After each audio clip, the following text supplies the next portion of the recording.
What's going on, man? It's your boy Dolo J, aka the Dolo Kid, back with another video on the Dolo Kid NBA channel. The NBA Finals have concluded, and I just want to say congratulations to the Boston Celtics, but also I want to say congratulations to the Dallas Mavericks for making it this far. From a team last season for when they traded for Kyrie Irving, that they was fourth in the West last season before they made the trade, and Kyrie comes in and then they dropped to 11. To this season, kind of steadying the waters, and then making trades at the trade deadline and, ultimately propelling themselves to the NBA Finals. They definitely took down two of the top three seeds within the Western Conference in the OKC Thunder and the Minnesota Timberwolves. And they pretty much spanked a Minnesota Timberwolves team that took out the defending champions. So I want to just say Luka, Kyrie, to all the Dallas Mavericks, congratulations for making it this far. I know it hurts. I know it's a bittersweet moment. Yeah, we made it this far, but I know it hurts the fact that you did not come up the victor. But use the Boston Celtics as an example. I was watching a lot of the press conferences yesterday, and that's where they were saying, especially Luka and Kyrie, even Jason Kidd, to a point, basically was saying, yeah, they've been through a lot. They failed a lot. They were talked about a lot. They got close and came up short. They learned from it, and ultimately they used it to power through a win, man. So, Dallas Mavericks, y'all have nothing to be ashamed of. Yes, y'all did not win, but making it this far, it's still an achievement within itself. But I know they didn't make it as far just to make it this far. But I want to give my flowers to the Dallas Mavericks. I commend y'all, and hopefully y'all can come back stronger and better and have more time together next year. But, yeah, man, this game 5, Celtics were able to close it out on their home floor, able to basically raise banner 18. And they paid, some of the people paid the price for it. Their wife lost some teeth in this game. Kristaps Porzingis, he, played through basically a torn ligament in his foot. And I think he's going to require surgery, be out for a few months. Hopefully he rests up and come back next season. And, just does his thing. But, yeah, the Celtics, just basically stomped the Mavericks to start the game off. The Celtics just came out 9-2 run, first 6 points scored by Drew Holiday, and it was really, really that set the tone for him. I think Al Horford hit a nice little three, quick timeout by Jason Kidd, and the first quarter was back and forth. Josh Green was hitting some shots. Luka and Kyrie hit a couple shots, but that's that very end of the first quarter, leading into the second quarter. I want to say the last minute, maybe minute and a half. Boston goes on a 9-0 run, basically to bust the game open. And, they just never really looked back from there. In the second quarter, Tatum basically, he just took over, getting more to the basket. In the first quarter, he was basically, getting some shots, shooting some shots. They weren't really falling, so he just kept being more aggressive, kept going to the basket, kept doing his thing. In the first half, basically, he ended up with 16 points, 9 assists, 4 rebounds, 0 turnovers. Brown, 15 points, 4 rebounds, 2 assists. Holiday had key offensive rebound after key offensive rebound after key offensive rebound. It seemed like every time the Celtics missed a shot, it was either Drew Holiday or Derek White coming up with a key rebound. First half, Holiday had 11 points, 6 rebounds, 2 assists. And the Mavericks really just struggled in the first half, man. They struggled in the first half. Luka only had 9 points, 6 rebounds, 4 assists, 4 of 10 from the field, 1 of 4 from the free throw line. Kyrie only had 5 points, 5 assists. He was shooting 2 of 8. Green and Derrick Jones Jr. really kept him in the game. Josh Green hit some good threes in the first quarter, went 3 from 3. And they were just basically daring him to shoot. Derrick Jones Jr. was hitting some shots. He hit a corner 3 and stuff like that. He had 10 points to, lead them in the first half. But, yeah, man, that first half. And then Peyton Pritchard right before the half. This man has not played the entire first half, comes in with like maybe 3 seconds left, if I'm not mistaken, catches the ball, flings it from half court, buzzer beater to send the Celtics in the halftime, up 21. And just, it was from there on, it was just very deflating, man. To imagine a guy who has not played the first whole 24 minutes, basically, of the half, comes in for the last 3 seconds, and just drains a shot from half court.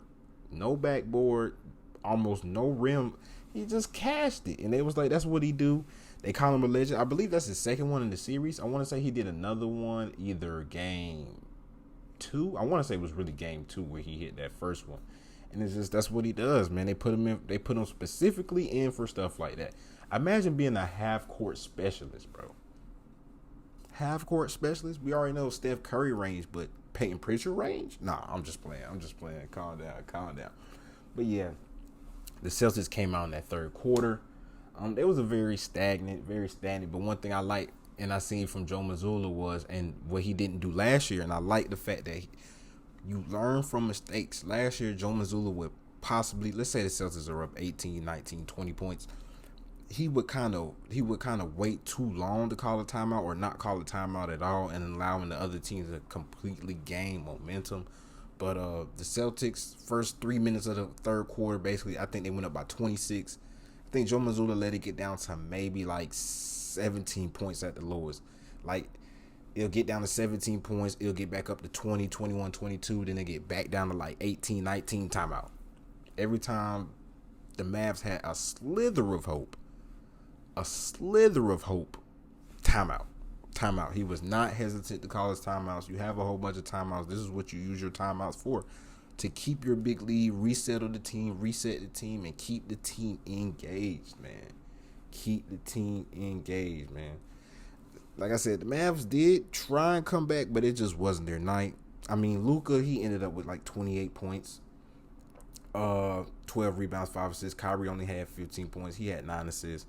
But it was just like they could not get going. Daniel Gafford and PJ Washington basically became not necessarily unplayable. I mean, Gafford basically became unplayable.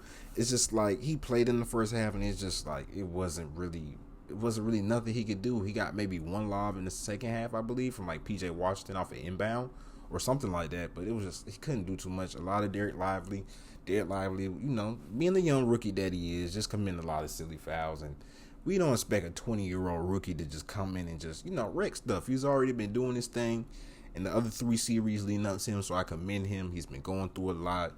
He lost his mother during this season, and for him to just, play the way he played throughout the playoffs, I commend him for that. And I really hope that he comes in next season stronger, better, faster, whatever, just a complete all-around player. And, the Mavs have really spoke highly of him, and he got to work with a very good center in Tyson Chandler, man. So, yeah, D-Live, man, proud of you, man, proud of you. Tatum had the game that we all been waiting for. He took over in that fourth quarter. I think he had 11 of his 31 points, 11 assists. I think he had 8 rebounds. Brown finished with 21 points, 8 rebounds, 6 assists. Holiday had 15 points, 11 rebounds, 4 assists. And, Jaylen Brown is your finals MVP. Remember last year, they was basically saying no left hand, and, he cost them this series. Tatum went down, and Brown didn't step up. And imagine coming back, I believe it was at the game, maybe 3 or 4. He was just like how it just ate at him. Or it could have been possibly at the game too. He was just saying how it ate at him, man. Ate at him. And he really, really, really, really just studied and just really just focused on his mental, man. Really just focused on his mental. I'm proud of him for that. And then, also getting that contract that he signed during the offseason, becoming the highest paid player in the NBA. People saying, why are you paying a guy who can't dribble left-handed that much money, things like that. For him to come back, not only win Eastern Conference Finals MVP, but Finals MVP, a good redemption story. Also, Big Al, man. 17 years in the league, man. A champion in college, really a champion in the NBA, but just didn't have the hardware to show it. But I'm really excited. He's probably the Celtic that I wanted to get the ring the most. Of course, I wanted JB and JT to get one. I still want my boy Paul George and Russ to get one. But Big Al, man, you really deserve it. High class person, from what I've been seeing, all the interviews, and from the coach to all the players been saying about you. You really deserve this, Big Al, man. But the Celtics are your 2024 NBA champions. The NBA season is officially over, so now just rumor time. But make sure you stay locked into the Dolo Kid NBA channel. And until next time, man, don't forget to lace up the kicks, man. Peace.